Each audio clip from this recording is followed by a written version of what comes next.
Simulado 77 de legislação de trânsito para você que nos acompanha aqui no canal Sala de Trânsito.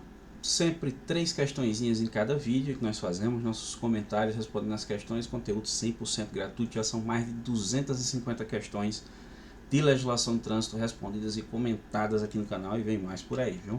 Vamos aí para as questões desse vídeo. A primeira delas é a questão número 253, que diz o seguinte, olha: quando a infração for cometida com um veículo licenciado no exterior, em trânsito no território nacional, a multa respectiva deverá, perceba que tem uma obrigação, ser paga antes de sua saída do país, respeitado o princípio da reciprocidade. Onde é que você encontra informação nesse sentido? No Código de Trânsito Brasileiro? Lá no artigo 260, especificamente no parágrafo 4º, tá certo? Lá nós temos essa previsão de que o veículo não pode deixar o país se tiver cometido infração. Então, imagine um veículo registrado em outro país, ele entra no Brasil, comete infrações de trânsito, né? E até a placa Mercosul, no nosso caso aqui, ela de certa forma facilita essa fiscalização. Então, esse veículo, para ele deixar o território nacional, ele precisa pagar as multas. Inclusive, nós temos uma resolução do CONTRAN, que é essa aqui, ó, a resolução número 382, lá de 2011, que estabelece esse procedimento. Essa resolução, vale lembrar que ela foi alterada em 2016 pela resolução número 602 de 2011, e ela estabelece aqui o procedimento, né, para esse pagamento, como é que funciona ali a cobrança na saída e tudo mais, né?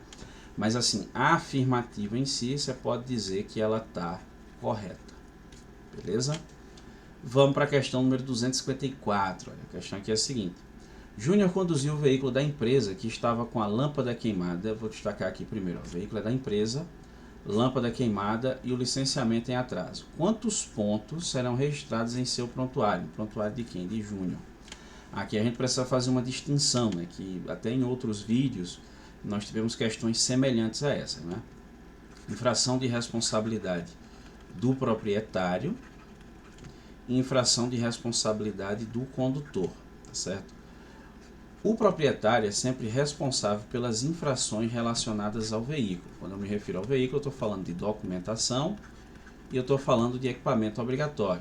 E também o proprietário é responsável pela habilitação legal e compatível de seus condutores.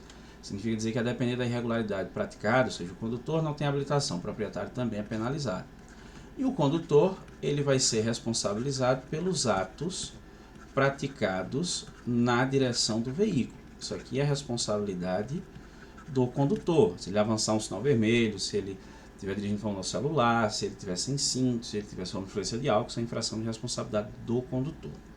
Então aqui, quando você observa, estou falando de lâmpada queimada. Se estou falando de lâmpada queimada, estou falando de quê? Equipamento obrigatório do veículo. Responsabilidade de quem? Proprietário. Tá certo? Essa infração lá da lâmpada queimada se encontra no artigo 230, inciso 22 do CTB. E aqui a gente está falando também, ó, de licenciamento. Licenciamento é documentação do veículo, é proprietário mais uma vez. É uma infração prevista também no artigo 230, só que no inciso 5 do CTB.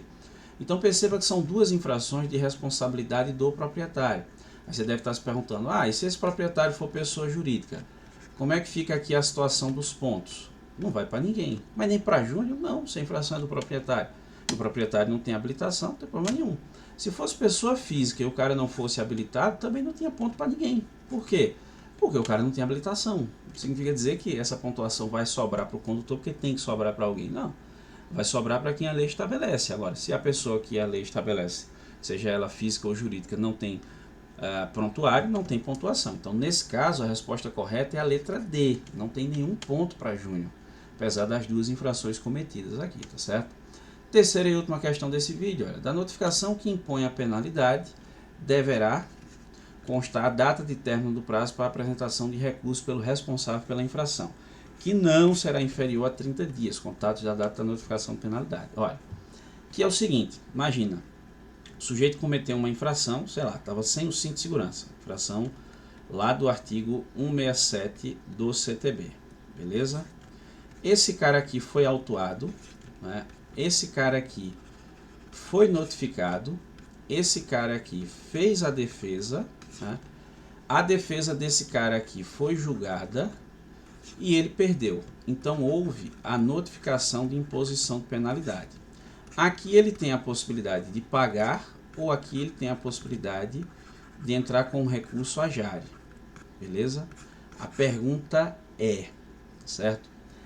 Perceba que ele diz aqui, ó, deverá constar a data do término para a apresentação do recurso, né? E aqui ele está afirmando que esse prazo não pode ser inferior a 30 dias para entrar com recurso ou até pagar com desconto, se ele preferir, né? Mas aí ele está perguntando sobre o recurso, né? Que é o mesmo prazo de pagar com recurso, de pagar com desconto de 20%, o de 40% é por opção, esse de 20% não, ele vem por obrigação, está lá no artigo 284 CTB, tá certo? Então, o último dia do prazo para entrar com recurso também é o dia do prazo limite, a data limite para pagar com desconto de 20%, desconto obrigatório. 40% você que escolhe, se quer aderir a eles, quer aceitar, reconhecer a infração ou não. Esse aqui você paga com desconto que a lei já te impõe isso. Então, a pergunta é, são 30 dias para entrar com esse recurso?